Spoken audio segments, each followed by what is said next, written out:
Hello दोस्तों, welcome to English for all. आज हम पढ़ेंगे the playboy of the western world और इस प्ले को लिखा है जॉन मिलिंटन सिंच ने। दोस्तों, पहली बार ये प्ले परफॉर्म हुआ था एबी थिएटर डबलिन में 26 जनवरी 1907 को। ये कहानी है एक नौजवान की जिसका नाम है क्रिस्टी मैहॉन। क्रिस्टी मैहॉन अपने घर से भागकर आयरलैंड के एक गांव में आ जाता है। अब जिस गांव में क्रिस्टी मैहॉन भागकर आया है वहाँ पर एक लड़की रहती है जिसका नाम है पिजीन माइक। पिजीन माइक के फादर का नाम है माइकल और माइकल एक शराब खाने का मालिक है, एक पब चलाता है गांव में।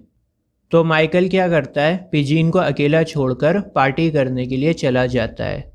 पब में पिजीन अकेली होती है। इसी दौरान वहाँ पर एक नया करैक्टर आता है जिसका नाम है शॉन। मैं आपको बता दूं, शॉन की शादी होने वाली है पिजीन से। तो पिजीन शॉन से कहती है कि यार मैं अकेली हूँ आज रात, मेरे फादर जो हैं वो पार्टी करने के लिए चले गए हैं और मुझे अंधेरे से ना बड़ा डर लगता है। तो एक काम करो, तुम मेरे साथ में रहो आज रात, मैं अकेले नहीं रह सकती, मुझे अंधेरे से डर लगता है। लेकिन शॉन मना कर देता है। वो कहता है कि यार अभी हमारी शादी नहीं हुई है और शादी से पहले एक साथ रहना ठीक नहीं है। एक काम करता हूँ मैं, तुम्हें डर लगता है ना अकेले रहने में, अंधेरे से डर लगता है, तो एक काम करता हूँ, विडो क्वीन को भेज देता हूँ तुम्हारे पास। दोस्तों, मैं आपको बता दूँ, विडो क्वीन 30 ईयर्स की एक औरत है जिसने अपने हस्बैंड को जान से मार दिया था। बड़ी चालाक, बड़ी मक्कार औरत है। तो शॉन कहता है क्योंकि तुम अकेली हो इसलिए मैं विडो क्वीन को तुम्हारे साथ में रहने के लिए भेज देता हूँ। हम दोनों साथ में नहीं रह सकते क्योंकि अभी हमारी शादी नहीं हुई। अब इसी दौरान क्या होता है, माइकल जो पार्टी करने के लिए गया था अपनी बेटी को अकेला छोड़कर, वो वापस आ जाता है और माइकल के साथ में उसके दो दोस्त भी होते हैं जिनका नाम है फिली और जिमी। और तीनों दोस्त शराब में डूबे हुए होते हैं और अभी तक पार्टी के लिए नहीं गए। दोस्तों, अब कहानी के मेन कैरेक्टर की एंट्री होती है क्रिस्टी मैहॉन। क्रिस्टी मैहॉन माइकल के पब में एंटर होता है। बहुत ही डरा हुआ, बहुत ही सहमा हुआ था और उसका जिस्म मिट्टी में संधा हुआ था, कपड़े बड़े गंदे हो रखे थे। क्रिस्टी मैहॉन शर्माते हुए, हिचकिचाते हुए कहता है कि मुझे इस कड़ाके की ठंड में फ़ायर के पास में कुछ देर बैठना है, अपना जिस्म गर्म करना चाहता हूँ फ़ायर के पास में बैठकर। और फिर वो क्या करता है, फ़ायर के पास में जाकर बैठ जाता है। तो फ़ायर के पास बैठने के बहाने से उनकी आपस में बातचीत होने लगती है। क्रिस्टी मैहॉन बताता है कि मैं पुलिस से बच रहा हूँ। सब लोग बड़ा एक्साइटेड हो जाते हैं ये सुनकर और पूछते हैं कि क्या हुआ, तुम क्यों भाग रहे हो, पुलिस से क्यों बचना चाहते हो।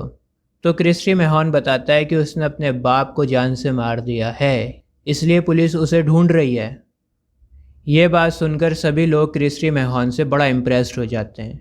जी हाँ, बड़ा इम्प्रेस्ड हो जाते हैं क्योंकि उन्हें ऐसा लगता है कि क्रिस्टी मैहॉन बहुत ही बहादुर इंसान है जिसने अपने बाप को ही जान से मार दिया। क्रिस्टी मैहॉन से इम्प्रेस होकर माइकल क्रिस्टी को on the spot job offer करता है। इसके बाद माइकल अपने दोनों दोस्तों के साथ में, जिमी और फिली के साथ में पार्टी करने के लिए चला जाता है। दोस्तों, अब यहाँ पर एंट्री होती है विडो क्वीन की। मैंने आपको बताया था ना कि विडो क्वीन एक 30 साल की औरत है जिसने अपने ही हस्बैंड को जान से मार दिया था। तो विडो क्वीन क्रिस्टी से मिलने के लिए आती है। दरअसल शॉन जो था ना, उसने विडो क्वीन को बता दिया था क्रिस्टी के बारे में कि हमारे गांव में एक ऐसा लड़का आया है जिसने अपने ही बाप को जान से मार दिया। तो विडो क्वीन भी बड़ा इम्प्रेस हो जाती है ये सुनकर और क्रिस्टी को देखने के लिए आती है। और क्रिस्टी को देखकर विडो क्वीन की सेक्सुअल डिज़ायर्स बढ़ जाती हैं। वो क्रिस्टी को सेड्यूस करना चाहती थी, उसे सेक्सुअल प्लेजर चाहिए था क्रिस्टी से। लेकिन पिजीन उसकी इंटेंशंस को बखूबी जानती थी, इसलिए पिजीन उसे डांट कर भगा देती है। जाने से पहले विडो क्वीन पिजीन और शॉन की शादी का जिक्र कर देती है और पिजीन की शादी के बारे में सुनकर क्रिस्टी बड़ा दुखी हो जाता है। अब देखो, क्रिस्टी दुखी क्यों हो रहा है, पिजीन की शादी का सुनकर क्रिस्टी दुखी क्यों हो रहा है, इसका मतलब ये हुआ कि क्रिस्टी के दिल में पिजीन के लिए फीलिंग्स डेवलप हो रही हैं। क्रिस्टी पिजीन को पसंद करता है, तभी वो पिजीन की शादी का सुनकर दुखी हो गया। लेकिन यहाँ पर पिजीन कहती है कि मैं शॉन जैसे डरपोक इंसान से कभी भी शादी नहीं करूँगी। इतना कहकर वो सोने चली जाती है। क्रिस्टी सोने से पहले अपने आप से कहता है कि अगर मुझे पता होता ना कि बाप को मारने से इतनी इज्जत मिलती है, इतना पैसा मिलता है, तो मैं अपने बाप को बहुत पहले ही मार देता।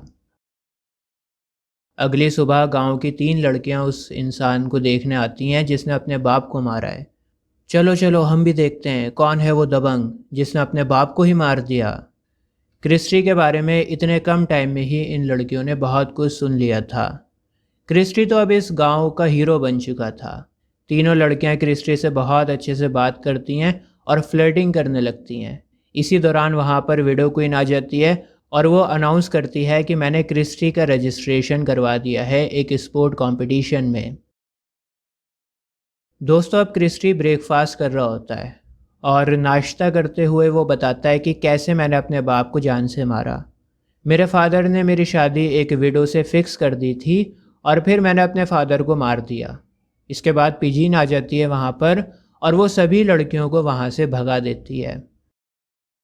दोस्तों मैं आपको बता दूं, क्रिस्टी के आसपास लड़कियों को देखकर पिजीन को भी जेलस फील हो रहा था। इसका मतलब क्या हुआ? इसका मतलब ये हुआ कि पिजीन भी क्रिस्टी को पसंद करती है। पिजीन और क्रिस्टी दोनों एक दूसरे को पसंद करते हैं, लेकिन इन्होंने अभी तक बताया नहीं है।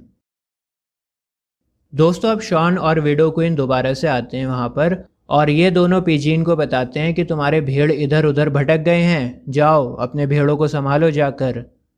जैसे ही पिजीन क्रिस्टी को अकेला छोड़कर भेड़ों को देखने के लिए जाती है, वैसे ही शॉन क्रिस्टी के पास में आता है और क्रिस्टी से कहता है कि देख भाई, मैं तुझे अमेरिका का टिकट ऑफ़र कर रहा हूँ, अपने बेहतरीन कपड़े दे रहा हूँ तुझे, प्लीज़ यार ये गांव छोड़कर यहाँ से चला जा। क्रिस्टी कहता है क्यों, मैं क्यों जाऊँ यहाँ से, इस गांव को छोड़कर मैं तो नहीं जाता। विडो क्वीन कहती है अच्छा चलो मत जाओ गांव को छोड़कर, लेकिन शॉन तुम्हारे लिए कपड़े लेकर आया है, इतने बढ़िया कपड़े हैं, एक बार ट्राई करके तो देखो, पहनकर तो देखो कैसे लग रहे हैं। तो जब क्रिस्टी कपड़े बदलने के लिए जाता है तो शॉन विडो क्वीन से कहता है कि यार मैं तुझे रुपया दूंगा, पैसा दूंगा, जानवर दूंगा, सब कुछ दूंगा, बस मेरा एक काम कर दे, इस क्रिस्टी के बच्चे को यहाँ से बाहर निकलवा दे। तू जो कहेगी मैं दूंगा तुझे, बस इस क्रिस्टी को यहाँ से निकाल दे। क्योंकि अगर क्रिस्टी यहाँ पर रहा ना तो पिजीन उससे शादी कर लेगी यार, मुझे छोड़ देगी। क्रिस्टी के ऊपर हर लड़की दीवानी है, हमें इसे यहाँ से निकालना होगा। विडो क्वीन कहती है चल ठीक है, मैं एक काम करती हूँ, क्रिस्टी को अट्रैक्ट करने की कोशिश करती हूँ ताकि क्रिस्टी पिजीन की बजाय मुझसे शादी कर ले। मैं इसे फंसाने की कोशिश करती हूँ ताकि ये मुझसे शादी कर ले। इसके बाद शॉन वहाँ से चला जाता है। दोस्तों दूसरी तरफ क्रिस्टी शॉन के कपड़ों को ट्राई कर रहा होता है और कपड़े पहनते हुए वो खिड़की से अपने फादर ओल्ड मेहॉन को देख लेता है। जी हाँ, क्रिस्टी के फादर ओल्ड मेहॉन जिंदा हैं। क्रिस्टी ने गांव वालों से झूठ बोला था कि उसने अपने फादर को जान से मार दिया है और अब उसके फादर उसको ढूंढते हुए गांव तक आ गए। अपने फादर को देखकर उसकी टांगें लड़खड़ाने लगती हैं, उसके पैरों तले ज़मीन खिसक जाती है और वो डर के छुप जाता है। ओल्ड मेहॉन के सर पर बहुत से बैंडेजेस लगी हुई थीं और वो विडो क्वीन के पास में आकर कहते हैं कि मैं एक इंसान को ढूंढ रहा हूँ।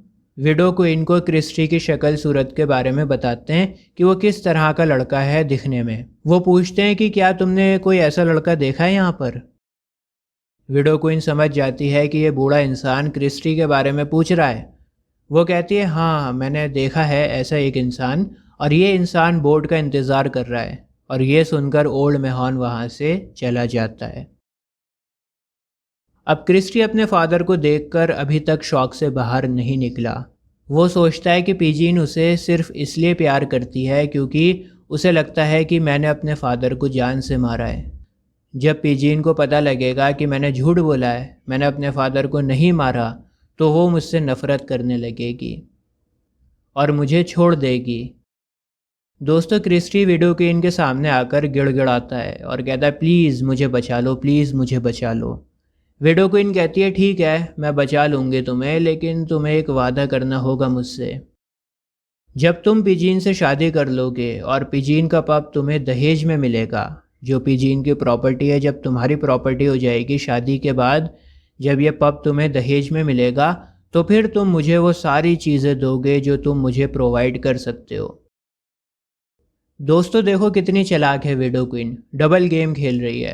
एक तरफ तो उसने शॉन से वादा कर लिया था कि मैं क्रिस्टी और पिजीन की शादी नहीं होने दूंगी, और दूसरी तरफ क्रिस्टी से कह रही है कि जब तुम्हारी और पिजीन की शादी हो जाए तो मुझे मेरा हिस्सा चाहिए। तुम जो कुछ भी मुझे प्रोवाइड कर सकते हो तुम्हें देना होगा। तो शॉन से भी वादा कर लिया और क्रिस्टी से भी वादा कर लिया। इसके बाद विडो क्वीन क्रिस्टी को स्पोर्ट्स कंपटीशन में ले जाती है। विडो क्वीन अंदर ही अंदर अपने आप से कहती है कि एक न एक दिन तो सच सबके सामने आ ही जाएगा, और जब पिजीन को क्रिस्टी की सच्चाई के बारे में पता लगेगा तो वो क्रिस्टी को छोड़ देगी और मेरी तरह विडो बन जाएगी। दोस्तों मैं आपको बता दूं, क्रिस्टी स्पोर्ट्स कंपटीशन को जीत गया है। तो फिली और जिमी पब में एंट्री करते हैं क्रिस्टी की कंपटीशन में जीत की चर्चा करते हुए। दोस्तों ओल्ड मेहॉन दोबारा से पब में आता है, लेकिन इस बार वो जिमी और फिली से मिलता है। ओल्ड मेहॉन उन्हें अपने ज़ख्म दिखाता है और फिर क्रिस्टी के बारे में पूछता है।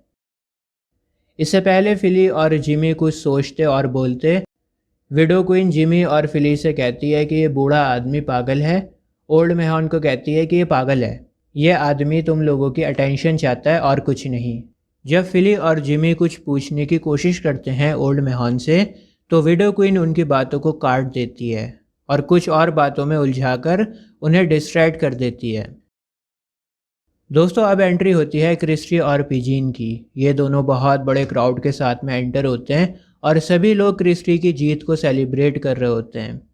फाइनली क्रिस्टी पिजीन को प्रपोज कर देता है और पिजीन खुशी खुशी क्रिस्टी के प्रपोजल को एक्सेप्ट कर लेती है। इसी दौरान माइकल और शॉन की एंट्री होती है। माइकल शराब के नशे में होता है। जब माइकल को पता लगता है कि पिजीन ने क्रिस्टी के मैरिज प्रपोजल को एक्सेप्ट कर लिया है तो वो बड़ा गुस्सा हो जाता है और पिजीन को मना कर देता है। माइकल पिजीन से कहता है कि बेटा तुम्हें शॉन से ही शादी करनी चाहिए, लेकिन पिजीन शॉन से शादी करने को मना कर देती है। अब माइकल शॉन से कहता है कि बेटा तुम क्रिस्टी के साथ में फ़ाइट करो, क्रिस्टी को मज़ा चखा दो ताकि पिजीन तुम्हारी हो जाए, तुमसे इम्प्रेस्ड होकर तुम्हारी हो जाए। लेकिन शॉन क्रिस्टी के साथ फ़ाइट करने से डर जाता है और मना कर देता है। जब शॉन कायरो की तरह लड़ाई करने से मना कर देता है तो फिर माइकल को भी क्रिस्टी और पिजीन की शादी के लिए राज़ी होना पड़ता है। और दोस्तों अब यहाँ पर दोबारा से एंट्री हो जाती है ओल्ड मेहॉन की। ओल्ड मेहॉन क्रिस्टी की तरफ आता है और उसे मारकर ज़मीन में गिरा देता है। पिजीन बीच में आकर ओल्ड मेहॉन को रोकती है, लेकिन जब ओल्ड मेहॉन बताता है कि मैं क्रिस्टी का बाप हूँ तो फिर पिजीन भी उन दोनों बाप बेटों के बीच में से हट जाती है। पिजीन को अब पता लग गया है कि क्रिस्टी ने उससे झूठ बोला था। क्रिस्टी गिड़गिड़ाते हुए सभी लोगों से माफ़ी मांगता है। पिजीन ओल्ड मेहॉन से कहती है, ले जाओ अपने बेटे को यहाँ से। भीड़ ये सब तमाशा देख रही होती है और सभी लोग समझ जाते हैं कि क्रिस्टी ने झूठ बोला था। तो भीड़ भी बड़ा गुस्से में थी और वो कहती है, मारो इसे और मारो। क्रिस्टी को अब बड़ा गुस्सा आ जाता है, उसकी सारी रेपुटेशन ख़त्म हो गई और पिजीन भी अब उसे छोड़ देती है, और ये सब हुआ है उसके फादर की वजह से। तो क्रिस्टी गुस्से में एक लॉय को उठाता है। लॉय कुछ इस तरह का होता है और अपने फादर के पीछे लॉय लेकर भागता है। सभी लोग दोनों बाप बेटों के पीछे भागते हैं लड़ाई को देखने के लिए, और तभी एक ज़ोर की चिल्लाहट सुनाई देती है और उस चिल्लाहट के बाद सन्नाटा हो जाता है। इस बार क्रिस्टी ने अपने बाप को सच में मार दिया है। विडो क्वीन क्रिस्टी के पास में आकर कहती है कि यहाँ से भाग जाओ, गांव के सभी लोग तुमसे बहुत गुस्सा हैं, ये लोग तुम्हें ज़िंदा नहीं छोड़ेंगे, भाग जाओ यहाँ से। लेकिन क्रिस्टी को ऐसा लगता है कि अब तो मैंने अपने बाप को सच में मार दिया है, अब तो पिजीन मेरी साइड ज़रूर लेगी, क्योंकि मैंने अब अपने बाप को जान से मार दिया है, हकीकत में मार दिया है। लेकिन क्रिस्टी गलत था। दरअसल गांव वाले ये सोच रहे थे कि क्रिस्टी ने गांव में मर्डर कर दिया। अब पुलिस की अनवांटेड अटेंशन इस गांव पर पड़ेगी, पुलिस आएगी और लोगों को परेशान करेगी। तो गांव वाले क्या करते हैं, क्रिस्टी को रस्सी से बांध देते हैं। रस्सी से बंधा हुआ क्रिस्टी पिजीन से पूछता है कि क्या अब तुम मुझे एक्सेप्ट करोगी, क्योंकि अब तो मैंने अपने फादर को भी मार दिया। पिजीन क्रिस्टी से बड़ा गुस्सा है और वो क्रिस्टी को आग से जलाने की धमकी देती है। फ्लोर पर तड़पता हुआ क्रिस्टी उन सभी लोगों को मारने की धमकी देता है और शॉन की टांग पर काट लेता है। पिजीन क्रिस्टी को गरम गरम पॉकर से जला देती है। दोस्तों अब वहाँ पर ओल्ड मेहॉन रेंगता हुआ दोबारा से आ जाता है। बेचारा काफ़ी ज़ख्मी होता है, तो जैसे तैसे रेंगता हुआ वहाँ पर आता है। उसको काफ़ी चोट लगी हुई है। तो ओल्ड मेहॉन मरा नहीं है, ज़ख्मी है। और ओल्ड मेहॉन भीड़ से आकर पूछता है कि क्रिस्टी को रस्सी से क्यों बांध रखा है। माइकल कहता है कि आप इसके फादर हो। जब क्रिस्टी आपके ऊपर हमला कर सकता है, अपने फादर को नहीं छोड़ता, अपने फादर के ऊपर हमला कर सकता है, तो फिर हम लोगों के ऊपर भी हमला कर सकता है। हम लोगों ने अपनी सेफ्टी के लिए क्रिस्टी को रस्सी से बांधा है ताकि ये हमें नुकसान ना पहुंचा सके। दोस्तों ओल्ड मेहॉन क्रिस्टी के पास में जाता है, उसकी रस्सी को ढीला करता है और फिर वो दोनों बाप बेटे वहाँ से चले जाते हैं। क्रिस्टी के जाने के बाद शॉन पिजीन को उनकी शादी के बारे में याद दिलाता है। पिजीन शॉन के सर के ऊपर मारती है और रोने लगती है। रोते हुए कहती है, I have lost him surely, I have lost the only play boy of the western world. मैंने वेस्टर्न वर्ल्ड का इकलौता प्ले बॉय खो दिया। दोस्तों कहानी तो यहाँ पर ख़त्म हो जाती है, लेकिन अगर आपको इस प्ले को और भी ज़्यादा अच्छे से समझना है तो आप हमारे YouTube चैनल को ज्वाइन कर सकते हो। ज्वाइन करने से हमारी प्रीमियम वीडियोस अनलॉक हो जाएंगी। आपको the playboy of the western world के साथ साथ और भी बहुत सारी वीडियोस मिलेंगी जो आपके हर एग्ज़ाम्स में काम आएंगी। सब्सक्राइब के बराबर में जो ज्वाइन बटन है उस पर क्लिक करके हमें ज्वाइन कीजिए और फ़ायदा उठाइए। आज के लिए बस इतना ही। जय हिंद।